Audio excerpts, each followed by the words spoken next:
Fourth grade के जो अभ्यर्थी हैं वो दो दड़ों में बटे हुए हैं। देखिए, दो दड़े कौन कौन से हैं वो मैं आपको बता दूं। जैसे ये आपके फोर्थ ग्रेड के जितने भी अभ्यर्थी हैं जो कि रिजल्ट निकलवाने का वेट कर रहे हैं, उनमें एक अभ्यर्थी तो वो है जो कि आपके सामान्य है, यानी कि आप ये मान लीजिए कि जनरल है। जनरल का मतलब सामान्य कैंडिडेट कौन से, यानी कि जो आपका पीएच और जो स्पोर्ट्स कैटेगरी है, दिव्यांग कैटेगरी है, उनके नहीं है, वो है। दूसरी कैटेगरी में वो है जो आपके पीएच कैटेगरी से है, ठीक है, स्पोर्ट्स कैटेगरी के हैं। जो भी आपकी स्पेशल कैटेगरी आ गई जिसमें विधवा है, सामान्य में जो आपकी परित्यक्ता महिला है, जो भी है, वो सारी कैटेगरी आपकी इसमें आ गई। तो एक तो जो जनरल कैंडिडेट है वो तो सब ये मांग उठा रहे हैं कि इन कैटेगरी को होल्ड करके हमारा रिजल्ट है वो जारी करो। तो जब हम इनके लिए प्रयास करते हैं कि पीएच और एसपी कैटेगरी को होल्ड करके सामान्य कैटेगरी का रिजल्ट जारी करो, तब तो ये वाले जो अभ्यर्थी हैं ये नाराज हो जाते हैं, है ना। ये बाद में भला बुरा कहते हैं कि आपको हमारी परवाह नहीं है, हमें विधवा महिलाएं हैं।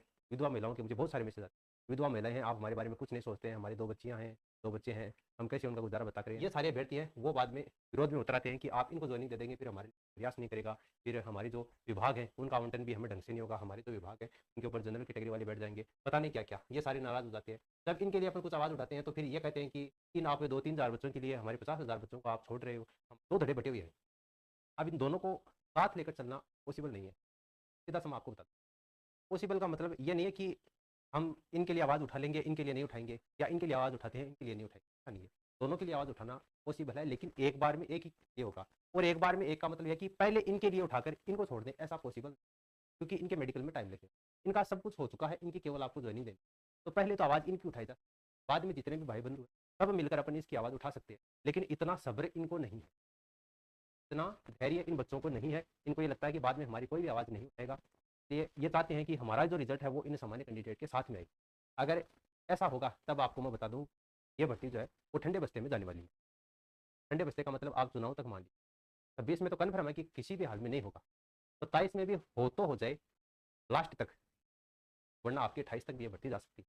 और कानूनी दाव पेच इतने ज़्यादा हो जाएंगे इस भर्ती में कि बाद में हो सकता है कि ये भर्ती आपकी रद्द भी हो जाए, है ना। 5% संभावना ये भी बनती है कि ये रद्द भी हो जाए, क्योंकि जिस तरीके से माहौल अब बनाया जा रहा है कि आपकी विज्ञप्ति में ये बात नहीं लिखी हुई थी कि मिनिमम पासिंग मार्क्स इस किए जाएंगे। तो अब राजस्थान हाईकोर्ट ने यह फैसला दे दिया है कि कम से कम आप मिनिमम पासिंग मार्क्स है वो डिसाइड करो कर्मचारी चयन बोर्ड। तो अब कर्मचारी चयन बोर्ड है वो इस फैसले को डबल बैच में लेकर जाएगा, पहले इस फैसले को देगा तो ये भर्ती फिर से कोर्ट में जाएगी। फिर अब राजस्थान कर्मचारी चयन बोर्ड है वो सरकार के पक्ष में ये फैसला आता है या कर्मचारी चयन बोर्ड के पक्ष में आता है, ये आने वाला समय बताएगा। दूसरा ये हो सकता है कि कर्मचारी चयन बोर्ड इसको डबल बैच में चुनौती ना दे, सरकार ने कहा है कि कम से कम मिनिमम पासिंग मार्क्स डिसाइड कर दो। तब अगर कर्मचारी चयन board minimum passing marks decide कर देता है, जैसे मान लीजिए कि 20% है वो डिसाइड कर दिया, या 30% डिसाइड कर दिया, या इन कैटेगरी के लिए मान लीजिए कि 15% डिसाइड कर देते हैं, बाकी कैटेगरी के लिए 30% या फिर 40% डिसाइड, अगर इस तरीके से कर देता है तब हो सकता है ये भर्ती है वो फिर से पटरी पर आ जाए। लेकिन अगर कर्मचारी चयन बोर्ड जिस हिसाब से लग रहा है, क्योंकि आज 4 दिन हो गए फैसले को आए हुए, जो कुछ विशेष कैटेगरी का रद्द हुआ था, और अभी तक आलोक राज जी ने चुप्पी नहीं तोड़ी है, वो अपनी तपस्या से अभी तक नहीं उठे हैं। तो उस हिसाब से अगर देखा जाए ना, तो ये भर्ती फिलहाल लंबी जाने वाली है, ठीक है। लेकिन कर्मचारी चयन बोर्ड के पास में अब बहाना है इन अभ्यर्थियों का रिजल्ट निकालने का, क्योंकि राजस्थान हाईकोर्ट ने कहा है कि इन कैटेगरी को छोड़कर इन कैटेगरी का आप जल्दी से जल्दी रिजल्ट है वो निकाल दे सकते हैं और इनको ज्वाइनिंग भी दे सकते हैं, ये राजस्थान हाईकोर्ट ने खुद कहा है। अब कर्मचारी चयन बोर्ड के पास में बहाना भी है इनको जल्दी ज्वाइनिंग देने का। लेकिन अगर इनको जल्दी ज्वाइनिंग देते हैं और ये अभ्यर्थी कोर्ट में चले जाते हैं, इस आधार पर कि विज्ञप्ति में ये बात मेंशन नहीं की गई थी मिनिमम पासिंग मार्क्स की, तो चलती हुई भर्ती के बीच में आपने ये कैसे डिसाइड कर दिया कि अब मिनिमम पासिंग मार्क्स क्या होंगे। और ये बात कुछ हद तक देखी जाए तो वो सही भी है। सही ऐसे है कि विज्ञप्ति में बताना चाहिए कि इतने से कम नंबर अगर आपके आते हैं तो फिर आपका सिलेक्शन नहीं होगा। ये बात साफ तौर से कोई भी नियम बनता है नहीं बनता है वो आपकी भर्ती के बीच में लागू करना ये गलत है। कहीं ना कहीं ये कर्मचारी चयन बोर्ड की गलती है, आपको भी मानना पड़ेगा, और कर्मचारी चयन बोर्ड को भी इसको स्वीकार करना पड़ेगा कि उनकी ये मिस्टेक हो गई कि कम से कम विज्ञप्ति जारी करते समय मिनिमम पासिंग मार्क्स उसने डिसाइड नहीं किए, और आलोक राज ने अपनी मनमर्जी से 10 उन अभ्यर्थियों को पास कर दिया। क्योंकि उस आधार पर अब 5 महीने हो गए रिजल्ट आए हुए, तो अब इस कारण बहुत सारे अभ्यर्थियों को टेंशन हो रही है, डिप्रेशन में अभ्यर्थी जा रहे हैं। देखिए, अब एक अभ्यर्थी ने कमेंट किया था कि सर बहुत ज्यादा टेंशन हो रही है, रिजल्ट आ नहीं रहा है और रोजगार मिल नहीं रहा है, पड़ोसी जीने नहीं देते, अब और कुछ तो पड़ोसी ज्यादा खुश हैं कि रिजल्ट रद्द हो गया और इनका कुछ नहीं होने वाला, उम्र और ढलती जा रही है, पता नहीं क्या होगा, अब तो सुसाइड के अलावा और कुछ रास्ता है वो सूझ ही नहीं रहा है। सुसाइड तक की नौबत है वो अभ्यर्थियों को आ गई है। इसलिए आलोक राज जी महोदय को हमने निवेदन किया था और ट्विटर के ऊपर ये पोस्ट भी किया था, उस बच्चे को हमने जवाब दिया था कि रिजल्ट रेट होना, बेरोजगारी का दबाव और लोगों की बातें, ये सब मिलकर इंसान को अंदर से खोखला कर देती हैं, इंसान को अंदर से थका देती हैं। लेकिन एक बात याद रखो, इसी रिजल्ट के रुक जाने से तुम्हारी जिंदगी की कीमत है वो खत्म नहीं होती, और बात बिल्कुल सही भी है। सरकारी रिजल्ट है वो देरी से ही आता है, कोई भी भर्ती है वो सरकारी इतनी जल्दी नहीं होती, लेकिन ये सरकार की नाकामी है जिसके कारण एक एक भर्ती है वो 3-3 साल तक चलती रहती है। किस्मत भी देर से ही खुलती है, आप पॉजिटिव रहें, आपका सिलेक्शन जरूर होगा, जैसा कि हम लगातार प्रयास कर रहे हैं। फोर्थ ग्रेड रिजल्ट जल्द जारी करने की हमने मांग की है और छात्रों के हित में निर्णय लेने की हमने अपील की है, जिसमें विशेष कैटेगरी पीएच, एसपी और अन्य वालों का रिजल्ट होल्ड किया जाए। जैसा कि मैंने आपको कहा था, अगर हम ऐसी मांग करते हैं तो फिर वो बच्चे हैं वो नाराज हो जाते हैं, वो कहते हैं कि हमारी आपको परवाह नहीं है। और अगर सबको एक साथ लेकर चलेंगे तो फिर भर्ती 2027 तक तो कन्फर्म है कि पूरी नहीं होगी, आपका रिजल्ट नहीं आएगा। बाकी सामान्य अभ्यर्थियों का रिजल्ट जल्दी से जल्दी जारी किया जाना चाहिए। बच्चों की मानसिक स्थिति को ध्यान में रखकर आलोक राज जी को ये फैसला करना चाहिए। ऐसा हमने हमारे ट्विटर अकाउंट पर पोस्ट किया था। आप हमारे ट्विटर अकाउंट को यहाँ से फॉलो कर लेना, कोई भी अपडेट आता है तो वहाँ पर आपको सबसे पहले सूचना प्रोवाइड करवा दी जाती है। और आप हमारे इस टेलीग्राम चैनल को भी ज्वाइन कर लेना, यहाँ पर भी इस भर्ती से रिलेटेड या और भी कोई सूचना आती है सूचना आपको यहाँ पर प्रोवाइड करवा दी जाएगी। ग्रेड भर्ती परीक्षा से अगर संबंधित हैं तो आप अपने स्तर के ऊपर जो भी आपके विधायक हैं, सांसद हैं आपके एरिया के, आप उनको एक ज्ञापन जरूर दें, और ज़्यादा भी नहीं तो कम से कम कलेक्टर को एक ज्ञापन सौंपें आप। उस ज्ञापन में आप एक एप्लीकेशन दे सकते हैं और उस एप्लीकेशन में आपको क्या लिखना है ये सारा लिखा लिखाया फॉर्मेट आपको मैं टेलीग्राम के ऊपर पेस्ट कर दूंगा, वहाँ से आप कॉपी करके पेस्ट कर लेना या सामान्य एक A4 साइज की पेपर लिख लेना, और ये एप्लीकेशन आपको अपने जो भी जिला कलेक्टर हैं उनको देनी है।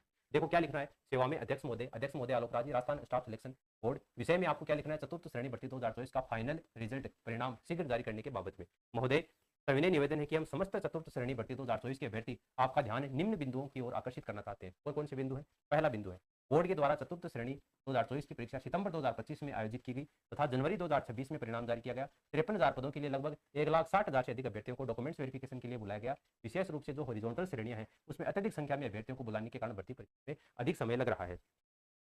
पीएच वर्ग के अभ्यर्थियों की मेडिकल जांच हेतु कई मंडलों में नवंबर दिसंबर 2026 तक की डेट दी गई है और कुछ मंडलों में तो अभी तक डेट भी नहीं दी गई। जैसे जयपुर मंडल है उसका तो अभी तक शेड्यूल ही जारी नहीं किया गया है, उसका मेडिकल कब होगा, ठीक है। इससे पूरी भर्ती प्रक्रिया अनावश्यक रूप से लंबित होती जा रही है। तीसरा पॉइंट आपको ये लिखना है कि माननीय उच्च न्यायालय के द्वारा जो फिजिकल हैंडीकैप है, ईएसएम, विडो और जो डाइवोर्स श्रेणी है उससे संबंधित परिणाम को निरस्त किए जाने के कारण इन श्रेणी की प्रक्रिया में अभी और समय लगेगा, और बिल्कुल है समय लगना स्वाभाविक है। तो माननीय उच्च न्यायालय से सामान्य वर्ग के अभ्यर्थियों की नियुक्ति प्रक्रिया जारी रखने के निर्देश भी दिए हैं, क्योंकि न्यायालय ने कहा कि रेस्ट ऑफ द कैटेगरी उनकी जो प्रोसेस है वो आप ज्वाइनिंग प्रोसेस है वो जारी रख सकते हैं, जो प्राकृतिक न्याय के सिद्धांत के अनुरूप भी है। पूर्व में भी जीआरए, टीआरए, लैब असिस्टेंट और पशु परिचर जैसी भर्तियां में हॉरिजॉन्टल श्रेणियों की सीटें रोककर शेष अभ्यर्थियों का जो परिणाम है वो जारी किया जा चुका है। अतः वर्तमान भर्ती में भी यही व्यवस्था अपनाई जा सकती है ताकि सामान्य अभ्यर्थियों को अनावश्यक मानसिक पीड़ा का सामना न करना पड़े। अगला पॉइंट है, हाँ, अतः हमारी विनम्र मांग है कि जिन अभ्यर्थियों की समस्त प्रक्रिया डॉक्यूमेंट्स वेरिफिकेशन की पूरी हो चुकी है उनका फाइनल रिजल्ट शीघ्र ही जारी किया गया। पीएच और ईएसएम और अन्य लंबित श्रेणियों का जो परिणाम है वो बाद में पूरक सूची के रूप में यानी वेटिंग लिस्ट के रूप में जारी किया जा सकता है। इतनी विशाल भर्ती है उसका परिणाम एक साथ जारी होना व्यवहारिक रूप से कठिन प्रतीत होता है, इसलिए रिजल्ट जारी होने के बाद में नियुक्ति प्रक्रिया में पर्याप्त समय लगना है। इसलिए अनावश्यक देरी से बचते हुए जल्दी से जल्दी निर्णय लिया जाए, और लगभग 53,000 परिवारों की उम्मीदों और भविष्य इस भर्ती से जुड़ा हुआ है। हमें विश्वास है कि बोर्ड अभ्यर्थियों की मानसिक स्थिति और लंबे इंतजार की पीड़ा को समझते हुए शीघ्र सकारात्मक निर्णय लेगा, और बीकानेर निदेशालय द्वारा डॉक्यूमेंट्स वेरिफिकेशन की जो रिपोर्ट है वो शीघ्र ही कर्मचारी चयन बोर्ड को उपलब्ध करवाई जा रही है, जो कि मोस्टली आज या कल में कर्मचारी चयन बोर्ड को पहुंच जाएगी। इसलिए आवश्यक प्रक्रिया पूरी करके जल्द से जल्द फाइनल रिजल्ट को जारी करने की कृपा करें समस्त बहुदीय चतुर्थ कर्मचारी भर्ती के अभ्यर्थी। तो इस तरीके से ये जो एप्लीकेशन है वो आप लिखकर अपने स्तर पर जो भी जिला कलेक्टर हैं उनको जरूर ये ज्ञापन सौंपें, ताकि जल्दी से जल्दी चतुर्थ श्रेणी कर्मचारी भर्ती का परिणाम है वो जारी करवाया जा सके। और अगर अभी भी आपका कोई सवाल है तो आप नीचे कमेंट सेक्शन करके पूछ सकते हैं। मिलते हैं पर नेक्स्ट वीडियो में, धन्यवाद।